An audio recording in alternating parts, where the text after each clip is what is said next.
بسم الله الحمد لله والصلاة والسلام على خير خلق الله محمد بن عبد الله وعلى آله وأصحابه ومن والاه أما بعد السلام عليكم ورحمة الله وبركاته يا لتسنو بالحجة أمست النشارة متو ثلاثة أمست كفل أسرى سدست يوصل الثلاثة درساتشن بلفوت انهرت أركان الإسلام باجرو لمايت موكرنا أنه جاري من يو المرتبة الثانية الإيمان اسلمنا مالت من مالت اندهونا أمس مازنات اندالوت يأيان داندون يسلمنا مازنات قديت هانتنا مسرجاتشون كايم بوهالا كذا قتلوا يلو المرتبة الثانية الإيمان إيمان إسلام إيمان إحسان يتلايو اندهونونا هلوم ራሱን የቻለ ማዕዘን እንዳላቸው ተቀሰን ነበር። በተከሉ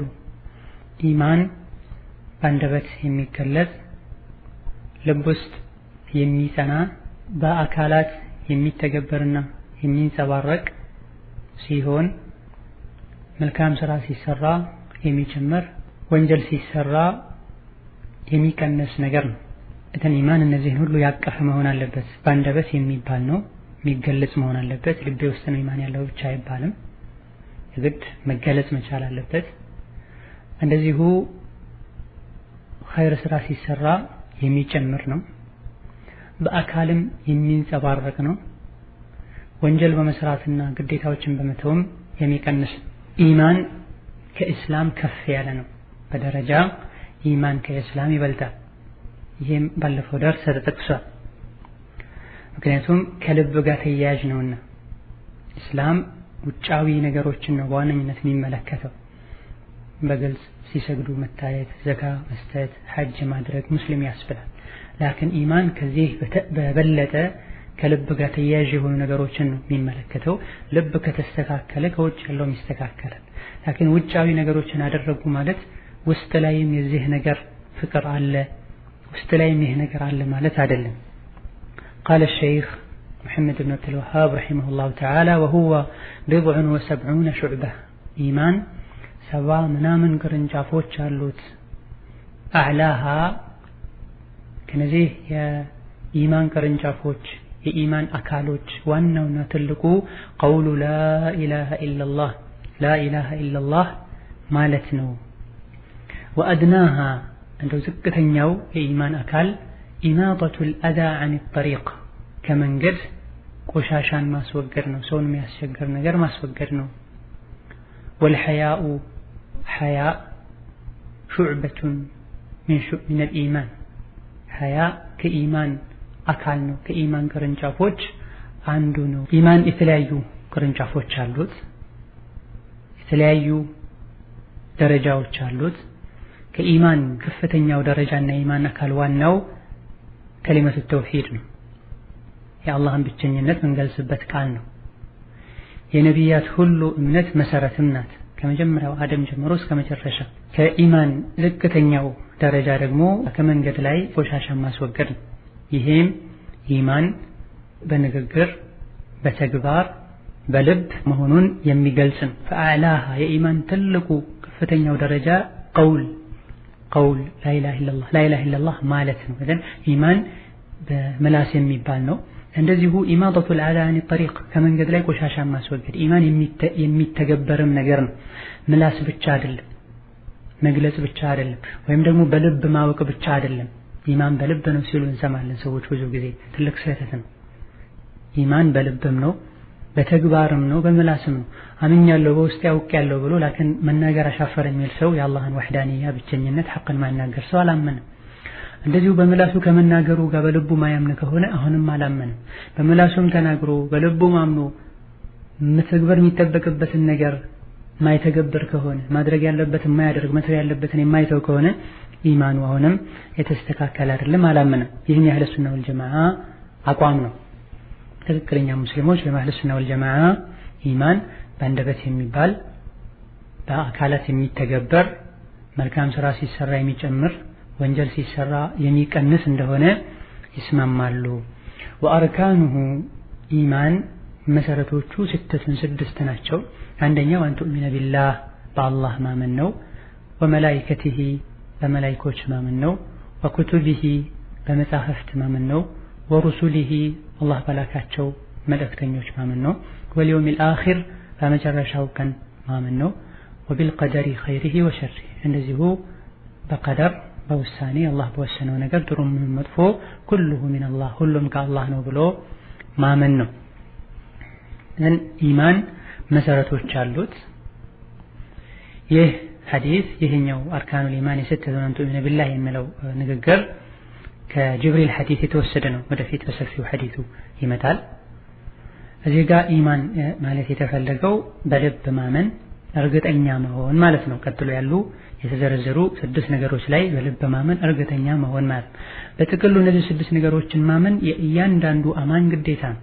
ዘርዘር ባለመልኩ ግን ተፍሲሉን ዝርዝሩን ማወቅ መላኢካ ምንድነው፣ የመላኢካዎች ስራ ምንድነው፣ ስንት አይነት መላኢካ አለ ኢላ አኺሪህ በዝርዝሩ ማወቅ ፈርደል ኪፋያ ነው። የተወሰኑ የህብረተሰቡ አካል ካወቀ በቂ ይሆናል። ላኪን በጥቅሉ መላኢካ የሚባል እንዳለ በመላኢካ ማመን በመጻሕፍት ማመን እነዚህ 6ቱን መሰረቶች ጥቅል ባለመልኩ አምኖ መቀበል ግዴታ ነው።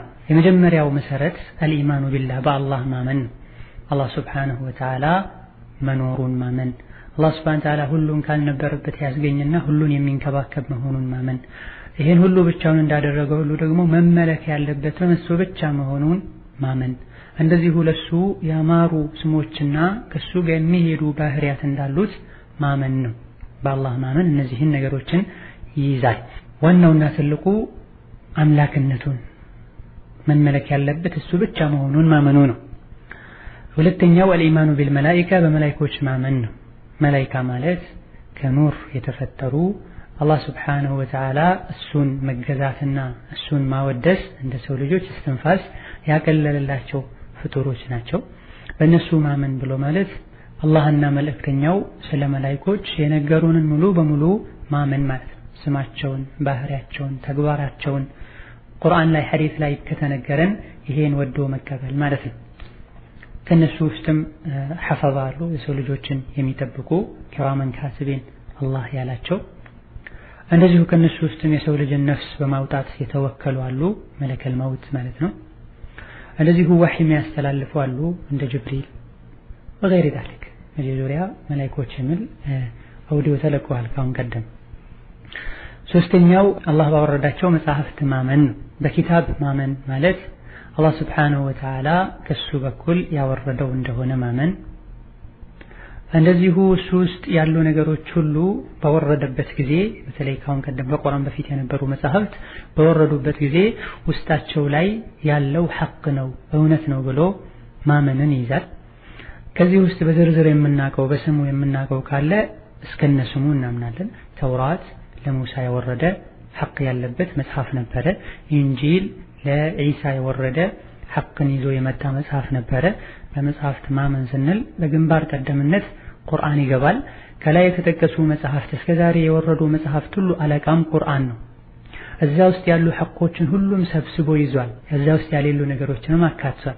وهو المهيمن عليها كلها ከዛ ውስጥ ከወረዱ መጽሐፍት ሁሉ የበላይ ነው። በተውራትና ኢንጂል ማመን ብሎ ማለት አሁን በዘመኑ ያሉ እምነት ተከታዮች እጅ ላይ ያለው እሱ ራሱ ነው። በሱ አምናለሁ በሱ ሰራበታለሁ ሐቅ ነው ማለት አይደለም። ተውራትና ኢንጂል ኢሳ ላይ ሲወርድ በነበረበት ሂደት አምናለሁ ሐቅ ነው። አላህ ተውራትና ኢንጂል መጽሐፍ የሚባል መጽሐፍን ለሙሳና ኢሳ ሰጥቷል ብሎ ማመን ማለት ነው እንጂ በሸሪዓችንም በተውራትና ኢንጂል ማመን ግዴታ ነው ተብሏልና እነሱም ሐቅ ላይ ነው ያሉት። እኔም ከፈለኩኝ ከዛም አንዳንዴ አነባለሁ ማስረጃ አረጋለሁ የሚሉ ደማው ለማጥመም የሚሞክሩ አሉ። ነሰላህ السلامة والعافية። አራተኛው አልኢማኑ بالرسل በረሱሎች ማመን ነው። ረሱሎችን ማመን በተመለከተም በሁለት መልኩ ይታያል። ጠቀል ባለ መልኩ አላህ መልእክተኛ እንደላከ እናምናለን።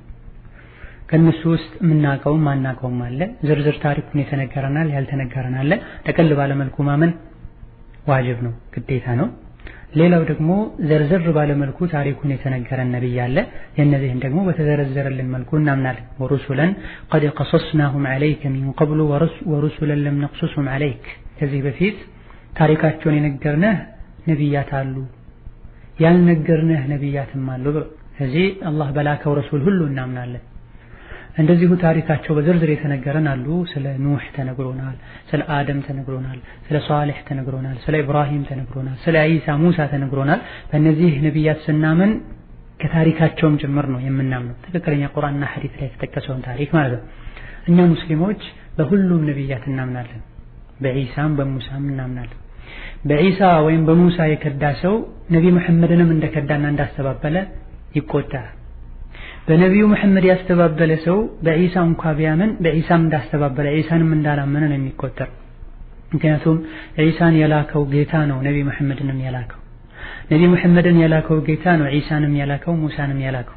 አንድ ነቢይ የካደና ያስተባበለ ሁሉንም ነቢያት እንዳስተባበለ ይቆጠራል። ለዚህ ነው ቁርአን ላይ ከዘበት ተሙዱል ሙርሰሊን ከዘበት ዓዱኒል ሙርሰሊን የዓድ ህዝቦች ነቢያትን አስተባበሉ፣ የተሙድ ህዝቦች ነቢያትን አስተባበሉ ይላል።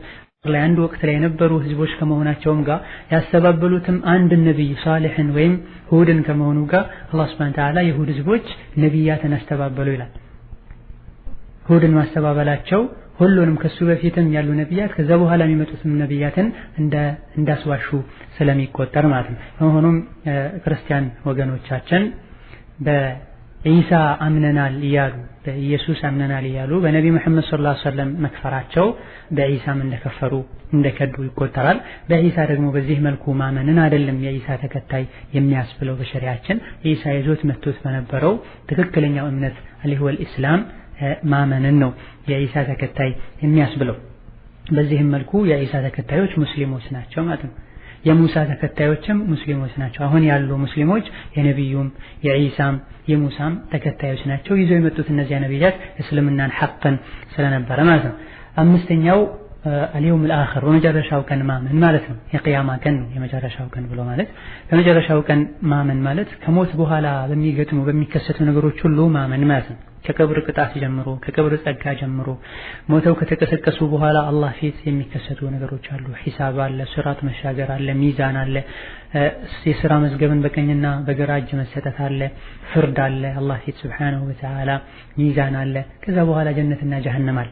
በመጨረሻው ቀን ማመን ማለት ይሄን ሁሉ ያካትታል። በትንሹ ከቀብር ቅጣት ይጀምራል፣ ጣረሞት ላይ ከሚገጥሙ ነገሮች ይጀምራል። ይሄን ያስተባበለ ሰው ኢማን የለውም፣ አላመነም። የመጨረሻውና ስድስተኛው በቀደር ማመን ነው። በቀደር ማመን ብሎ ማለት ማንኛውም ምድር ላይ ሰማይ ላይ ይህ ከውን ላይ ያለው ነገር በሙሉ በአላህ ፍላጎት በአላህ እውቀት በአላህ ውሳኔ የተገኘ ነው ብሎ ማመን ነው። በቀደር ማመን ማለት አራት ደረጃዎች አሉት። አንደኛው ሁሉንም ነገር አላህ ቀድሞ ያውቀዋል ብሎ ማለት ነው። ከዚህ ውስጥም የሰው ልጆች ስራም እዚህ ውስጥ ይገባል። በሁለተኛ ደረጃ አላህ ሁሉንም ነገር ጽፎታል ማለት ነው።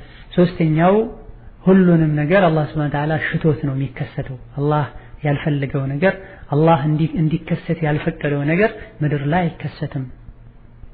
ያለ አላህ ፍላጎት ከዛፍ ላይ ቅጠሉ አይረግፍም። ያለ አላህ ፍላጎት ውሃዎች ወንዞች አይፈሱም። ሱብሓነሁ ወተዓላ ዑሉወን ከቢራ። አራተኛው አላህ ሱብሓነሁ ወተዓላ ሁሉንም ነገር መገኘት ባለበት ሰዓት ያስገኘውና የኸለቀው እሱ ነው ብሎ ማመን ነው። ይሄን ሁሉን ነገር አላህ ሱብሓነሁ ወተዓላ አውቆታል፣ ሁሉን ነገር ጽፎታል፣ ሁሉንም ነገር ሽቶታል፣ ሁሉንም ነገር አላህ ሱብሓነሁ ወተዓላ መገኘት ባለበት ሰዓት አስገኝቶታል ብሎ ማመን። ማንኛውም የሰው ልጅ እነዚህ አራት ነገሮችን እስካላመነ ድረስ ሙእሚን አይባልም።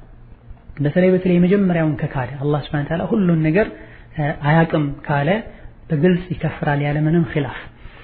እነዚህ ስድስት የእምነት ማዕዘናት ሲሆኑ አጠር ባለ መልኩ አብራርተናቸዋል። የአላህ ፍቃድ ከሆነ ወደፊት አርካነል ኢማንን ለየብቻቸው ሰፋ ባለ መልኩ ለማብራራት እንሞክራለን። ወደሊሉ ዐላ ሃዚሂ አልአርካን ሲቲ ቀውሉሁ ተዓላ እነዚህ ስድስት ማዕዘናት ማስረጃቸው ከቁርአን ቀውሉሁ ተዓላ የላቀው የጌታችን የአላህ ቃል ነው።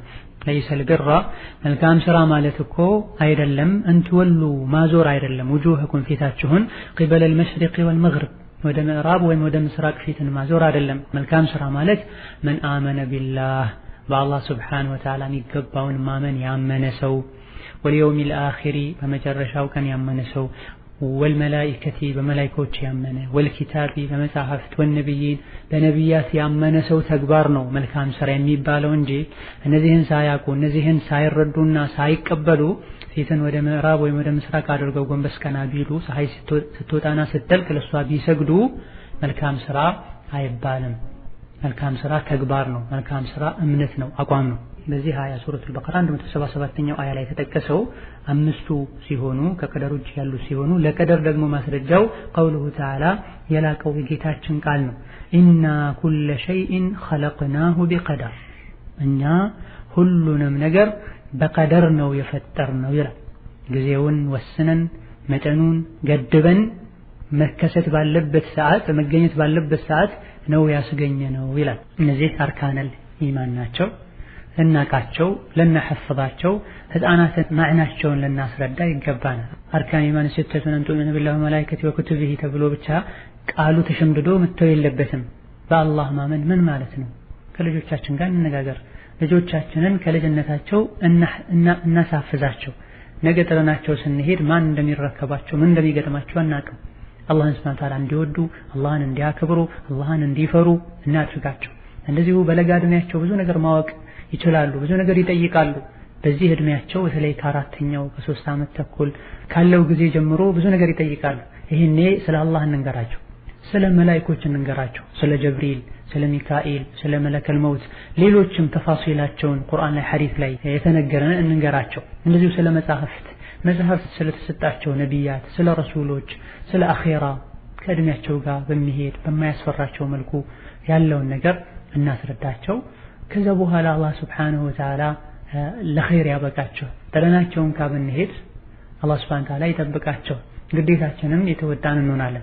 በጣም የሚያሳዝነው የ12 የ15 የ16 ዓመት ህፃናት አርካነል ኢስላም ምንድነው ቢባሉ አይናቸውን ያፈታሉ። ላኪን ሁሉም ልጁን አዱንያዊ ነገር ለማስተማር ጥረት ያደርጋል። እንግሊዝኛ ሲያስተምሩ፣ ፈረንሳይኛ ሲያስተምሩ፣ የተለያዩ ሀገራትን ህዝቦችን ባህል ቋንቋ ሲያስተምሩ አላህ ዘንድ ሱብሓነሁ ወተዓላ ጀነት የሚገዙበትን እስልምናቸውን ዲናቸውን አያስተምሯቸው። ይሄ አማናን ካለመወጣት ይቆጠራል። ልጆች አማና ናቸው። በለጋ እድሜያቸው የአላህን ውዴታ የረሱልን ውዴታ ልናስተምራቸው ይገባል። ቁ አንፉሰኩም ወአህሊኩም ናራ፣ ራሳችሁንም ልጆቻችሁን ቤተሰቦቻችሁንም ከእሳት ጠብቁ ብሏል። የአላህን ውዴታ የረሱልን ውዴታ በማስተማር ነው ከእሳት ልንጠብቃቸው የምንችለው እንጂ እንዲሁ በተራ አነጋገር ጀሃነም አኺራ እሳት አለ ተጠንቀቁ ብለናቸው አይጠነቀቁም። ሰው ልጅ በደንብ የሚያውቀውን ነገር ነው የሚፈራው፣ የማያውቀውን ነገር አይፈራም። ልጆች ብቻ አይደሉም፣ ብዙ ለአካለ መጠን የደረሱ አዋቂዎችም 40 ዓመት 50 ዓመት ሆነው እንዴት መስገድ እንዳለበት አያውቅም። የእስልምና ማዕዘናት ምንድናቸው ቢባሉ መዘርዘር አይችልም። አላህ ሱብሓነሁ ወተዓላ ወደሱ ይመልሰን። ሐቅና ባጥልን ለይተን የምናውቅበት ጠቃሚ የሆነ እውቀት ይስጠን። የዛሬ ደርሳችን በዚህ ያበቃል። ወላሁ አዕለም። ሰላም አለይኩም ወራህመቱላህ